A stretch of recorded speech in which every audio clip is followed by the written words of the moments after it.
Hello.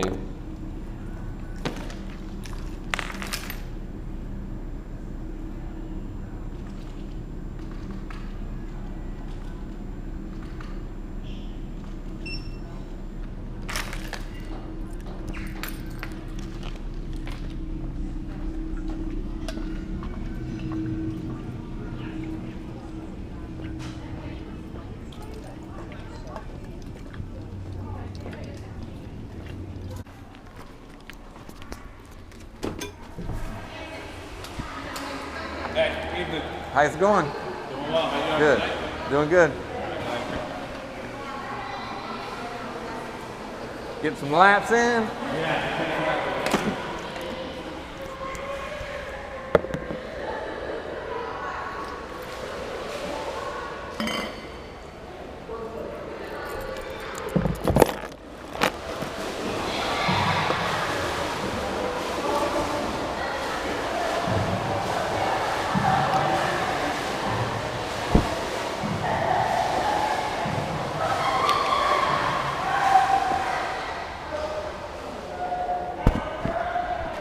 All right, welcome to this week's video, my triathlon journey. So this is season 2, and it's going to be transition. So we're going to talk about transition today and this week, all this week. Happy Tuesday to everybody. So we're going to start, I'm going to walk you through each transition. The biggest thing we're going to start with on the beginning of the video is going to be swimming. Tuesday night is swim night, and everything went fantastic, as you can imagine.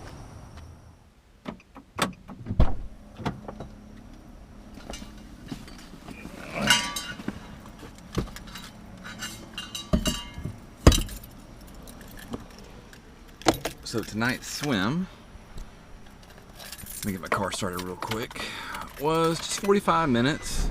Want to keep about a 2:20 pace, end up with about a 2:22. We gotta ride. I pretty much do 45 minutes, I do 15-minute intervals, and I don't look at the pace, and I don't look at the time, because I know every interval is 15 minutes. So I can do 15, 30, 45. That would keep track of my time. And then at 45 minutes, no matter what, I turn the stopwatch off and see where I'm at. So tonight I was 1900, which is easy math, like 220, 222, right around there. Right where I wanted to be at. Typically, half Ironman, which is what I'm training for currently, as long as they don't change anything, is going to be April 18th. And it's going to be in Haines City, Lakeland, Florida. So that one's on. Nothing's changed. I keep checking the website every day. No emails, which is a good sign. And for the swim, usually 35 to 40 minutes is a good, because I'm not a great swimmer. I'm not a terrible swimmer. I'm kind of like in the middle. But come race day, I'll definitely do 35, 40 minutes, right around there. Because you figure 1.2 is about 1900 meters, roughly, give or take. So definitely we'll knock off some time on that. So as far as walking you through the transition will be for the swim. You got to always remember to have 2 pair of goggles. Always take 2 pairs of goggles, 2 swim caps. Always have a wetsuit as a backup, depending on the water temperature. A lot of times, Ironman or some of the triathlon events that are put on are anywhere, I'm going to say 74, 73. I mean, you can look it up and double check me. Somewhere around there is wetsuit legal, depending on, the organization. So keep a backup wetsuit ready to go, just in case they deem it wetsuit legal. And always have a pair of sim shorts, just in case if it's a sketchy course, you definitely want to have something buoyant on you. So if you don't want the hassle of the wetsuit, or if you can handle the temperature of the water, wear sim shorts. They give you the buoyancy that you need and the security and the safety. Because a lot of the races don't let you, as far as I know, I never asked to wear a buoy. And that way, if you're not, you can strap it to you. And in that way, if you're not comfortable doing an open water swim, without any kind of buoyancy protection is what I would call it, then definitely a plus. So you're up at the start line. It's by seated. They do it by seated. So it's an honesty thing. Put down your time. And just be honest about it, because you don't want to get out there with the fast swimmers. They will run you over. So it's not like a 5K where if you're I'm fast, you can get in the front, and then people can pass you that are super fast, and then the people that you're faster than, you can pass them. So it's not a 5K by no means. So definitely remember to go by your seated time and just be safe. When you hit the water, find your groove and go for it. And technical and safety tip I'm going to give you real quick, didn't cost you any extra, is going to be when you're coming to the buoy to make that first turn, don't cheat, don't go in front of the buoy and try to cut across. Go on the far side of the buoy. So give yourself about 3 to 4, maybe 5 swimmers, and swing out wide like you're turning a big rig. Don't go next to the buoy, because that's where everybody's at. They're trying to cut time. Trust me, you'll get bundled up there, and you might have to stop and bring your whole body up and bob, and then get back down to see where you're at. If you go outside of all the swimmers the best you can, there'll be a couple on the left of you, a couple on the right of you, but it won't be packed like it will next to the buoy. Remember, that is key, and it will save you time. You're like, oh, I'm swimming a little more. And you will swim about 1.3, 1.4, but guess what? You'll make it up on the streamline when you're going straight, when those other guys are jammed up at the turn. Just remember that. So now we're going to head to the house. Tomorrow is going to be the run, and then Thursday will be the bike. So what we'll do is we'll jump on here and we'll talk about probably the bike a little bit, and then because it's going to be a pretty long ride on Thursday, and then Sunday will be the run. So we'll talk about the bike transition and then the run, the do's and don'ts.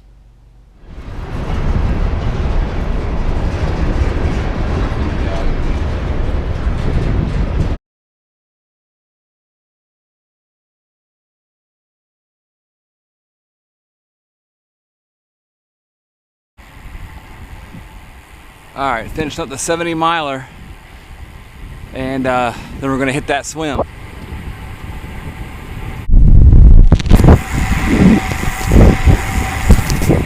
All right, so we finished this training day up with the mountain bike course. It's about 8 miles, it's not bad. Did it in about 30 minutes. A lot of routes, but other than that, it's pretty fun. But I definitely want to get back on topic. So topic would be when you're transitioning from the bike to the run. So you've been on the bike for, I don't know, 56 miles or 112, depending on if you're doing a half or a full. So a couple things. When you're coming in, there'll be a bike mount line. Before you hit that bike mount line, leave your shoes clicked in, your bike shoes. Have your feet out of your bike shoes and on top of them and pedal, and do that about a mile, maybe a half a mile ahead of time. Just try to gauge it, just right. So when you left the bike mount lane, so that way you can kind of gauge it when you're coming back. Do a street sign, an object, a volunteer, or somebody acting crazy on the sidelines, cheering you on. You can kind of remember those things. That way, you're close to getting back. And most people have a Garmin or, a bike computer of some sort to let them know they're at 55 miles or whatever. Um, so one, have your shoes off, have your feet on top of your shoes, and then have your gloves off and put them on your handlebars or just somewhere. It's just a lot of extra stuff that will slow you down during transition from the bike to the run. So definitely important. So just, something to remember. A couple little techniques and tips that, help me along the way. I'm self-taught. I've never had a coach. I thought about getting a coach, but I was like, let me just do it my way, and then I can tell people, my mistakes, and then that way you don't make the same one, or you can learn from my mistakes, or whatever. So a lot of times you'll have a bottle cage on the back. So depending on if you got rid of that, or whether it be a thermos or if you had a, Gatorade or whatever, then you can slide off the back of your seat, push your bike forward, and then just run beside your bike until you get to the rack, your area where your supplies and your stuff are to get ready for the run. So they're pretty strict. So I would say once you're off the bike and you're running to get rid of the bike, whether you hand it to a volunteer or if you're just going back to get your stuff, usually a half. You have to set all your stuff up outside your little area where your bike and everything is. It's usually about 500 yards or so to get out of the little obstacle course, I call it, to get, onto the run. Or even from the swim, it's about 500 yards from the swim to your bike. So they have you maneuver, depends on, where you're at. I like to be in the back, out of the way. A lot of people like to be up front so they can, get in there. I can just run faster through the transitions. It just works for me. So that's what I do. So yeah, once again, you're gonna have a tri-suit on, so there's no changing clothes. You're already gonna have your shoes off. You're already gonna have your socks on. Your gloves are off. And when you're got your helmet on, as soon as you're off your bike, you can unclip it. But until then, you have to keep your helmet fastened. So I am extremely hungry, so I'm definitely gonna get something to eat. I'm kind of torn. I'm gonna do grilled, but I think I'm gonna do PDQs. I love Chick-fil-A. Love Chick-fil-A. So let's go get some food.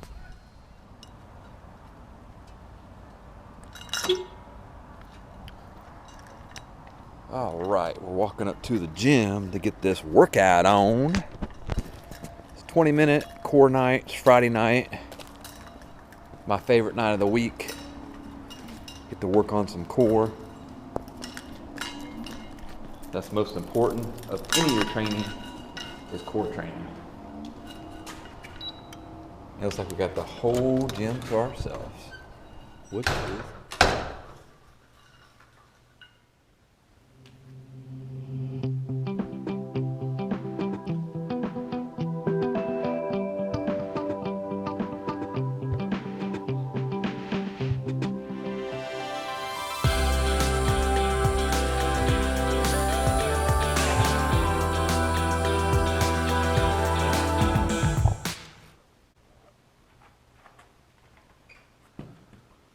we're gonna knock out this lat pull down machine.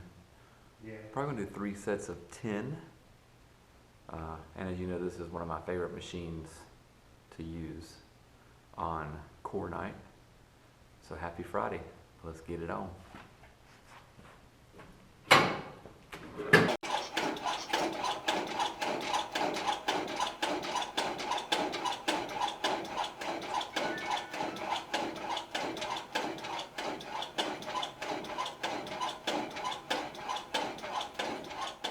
Yeah, I feel like the lat pull down machine, it helps your arms right in here. So when you're down in that arrow position and you're like this and you're down, you can just go for it for hours. So it really just helps right in here, right here, and those back lat muscles. So one of my favorite machines, especially if you're gonna be down in the aero position. So remember that. That tip didn't cost you anything extra. So lat machine, aero position, it helps, trust me.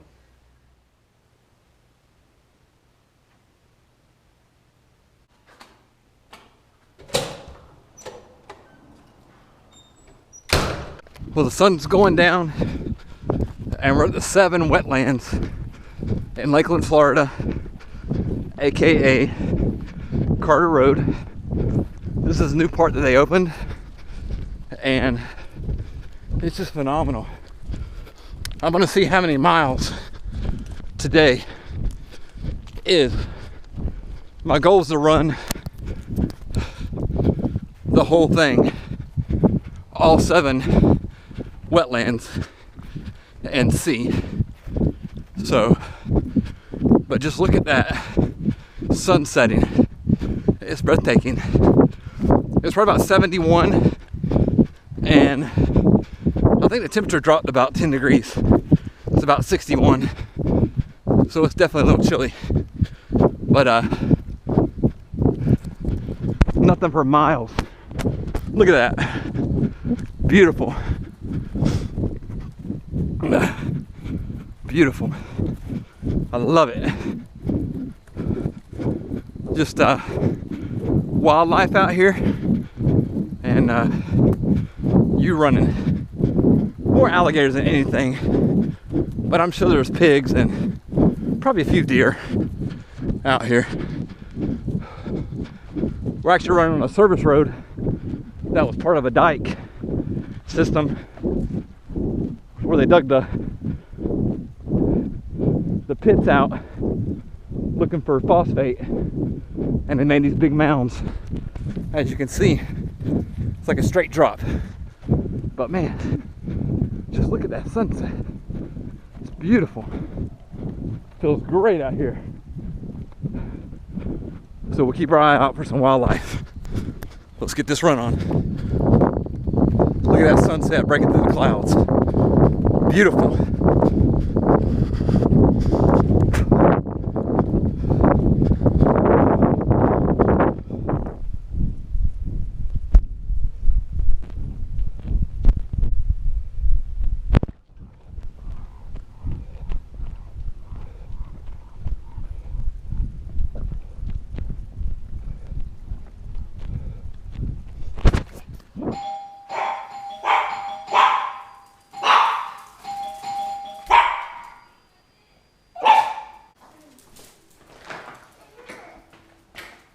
Package finally made it. All right.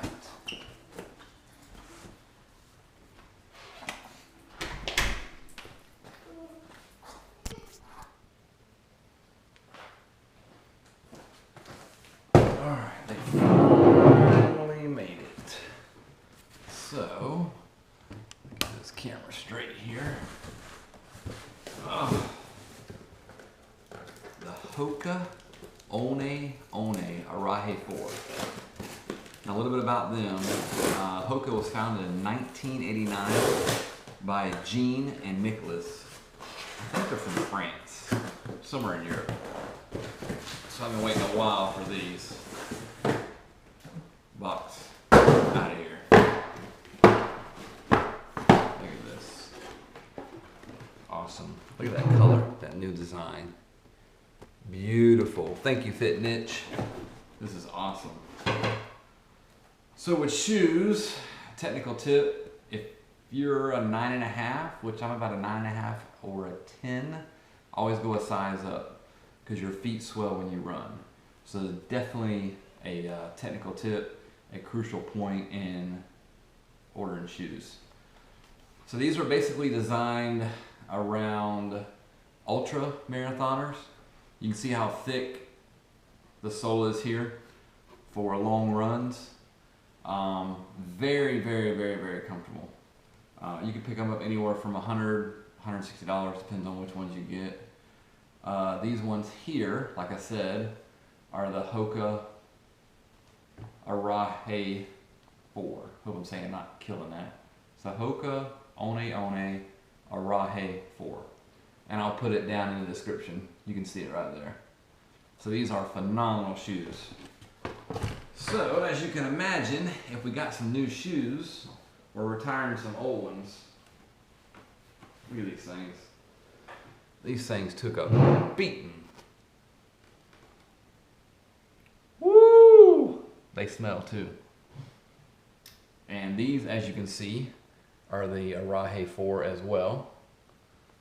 So, what was a different color this time, they changed them up. I can't even see what my size was because it's all worn down. So, been waiting for these shoes for a while.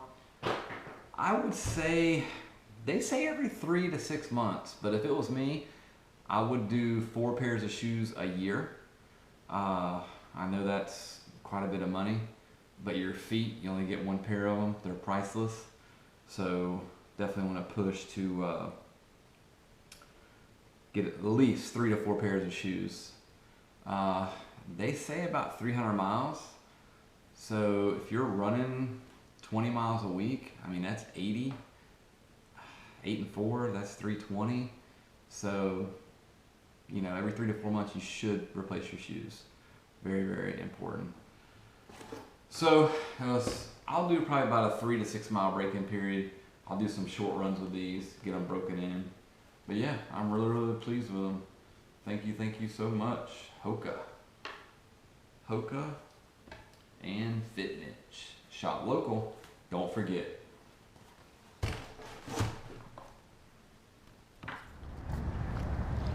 All right, everybody runs on Duncan.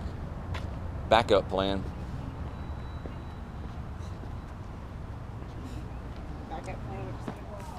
All right, I got a wake up wrap and some hash browns, but they're gone. It's bacon, egg, and cheese. Bacon, egg, and cheese. Wonderful. Down to the last bite.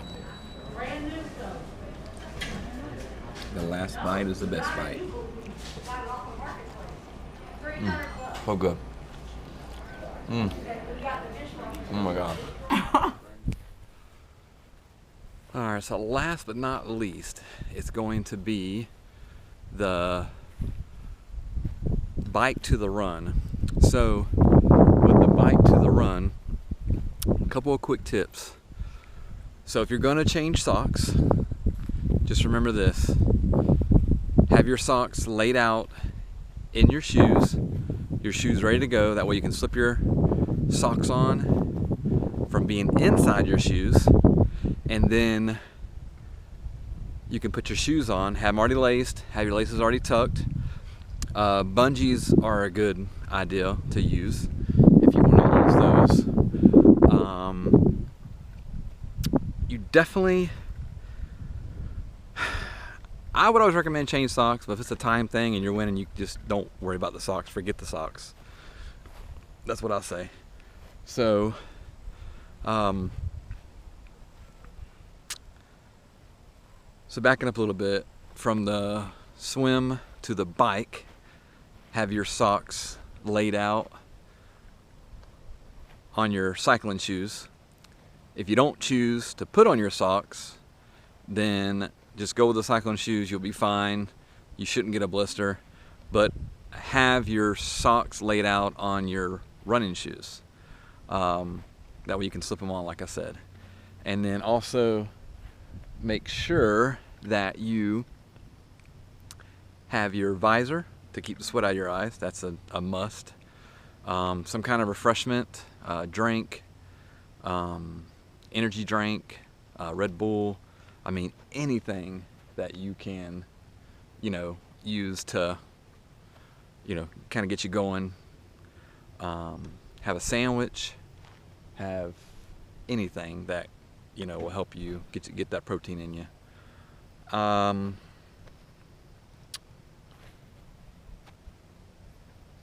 Also, I would say, when you get your race belt on, because you got to have the race belt on with the bib on it, buckle that up real quick. Or if you already have it buckled, just put it on like you're putting on a pair of shorts, and then just, put it on your waist. Because it's all about speed during transition. Transition is a big thing with the race. It can definitely slow you down. So, overview, swim, hit the water hard. When you run through, when you get out of the swim, they'll have a little pool like a kiddie pool. Run through that, rinse your feet off, and then get on the pavement. Go get your bike. Get your bike as quick as you can. Slide on your helmet. And then get the bike knocked out. And then once you get to the run, you're gonna hang your bike, and then you're going to get your running shoes on, and that's pretty much gonna be it. So that wraps up this week's video on transition. So I want to thank you for watching. Hit the like button, and then don't forget to Instagram at Ironman.Keith. Instagram is Ironman.Keith. I will put it in the description. So once again, thank you for watching. Be safe and have fun. Peace.